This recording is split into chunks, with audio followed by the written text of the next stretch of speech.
Good morning. Today I warmed up by making this abomination nightmare.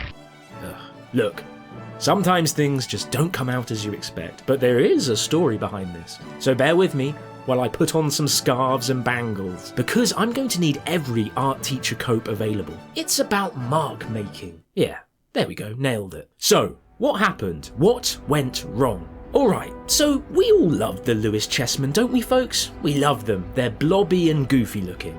The berserkers are particularly delightful. Personally, I actually think the chessmen wouldn't be as popular or well known as historical artifacts if it weren't for the berserkers. They have an intense charisma, so I thought I'd sculpt one. But here, dear viewer, comes the catch. As an added challenge, I thought I'd only use negative sculpting.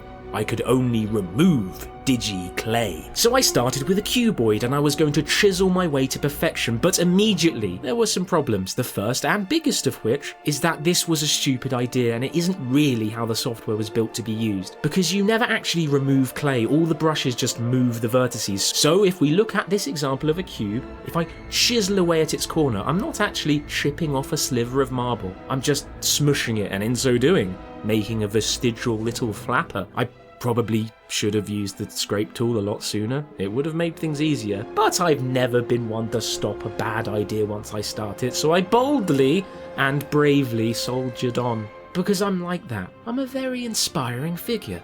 The second problem I hit was that of volume. I wanted to give myself leeway to fix things. If I can only remove, I need enough clay left to actually do that. But I think this actually harmed me. I really should have been a lot bolder. After all, faint heart never won fair berserker. This leads us to an important question. Was this good practice? Luckily, if you remember, not but a few moments ago I donned my scarves and bangles, because here they are needed. The answer is yes. It actually may be the best type of practice. You see, at the heart of sculpting, drawing and modelling lays the omni skill of observation. As much as you're training the muscle memory of your hands to make the shapes, you're also training your mind to see them, to break the things you observe down and to understand them better.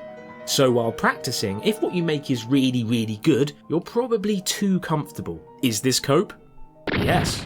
But in it lies at least a half-truth. A good way to push the boat out a little is to impose weird restraints and rules on your practice. A classic one is to draw upside down, or to never take your pen off the paper. You're trying to jolt your brain mind into actually paying attention to what you do, rather than falling into deep brain ruts of long-formed habit. It's easy to fall into a routine of safe designs and visual shorthands you've collected that are good and useful, but also limiting. It's good once in a while to totally fail, because failure is something you can grow from. Or, to quote Bane, peace has cost you your strength, victory has defeated you. What a wise teacher he was. In a way, by posting this melted popsicle of a mishap, I'm perhaps a better artist than all the actual good artists on YouTube. Yeah, think about it. I'm also cooler and probably better looking. Okay, so we've established that this was indeed good practice and I am a brave and noble artiste, but was it a good warm-up? Well, I laughed a lot, so yeah, why not?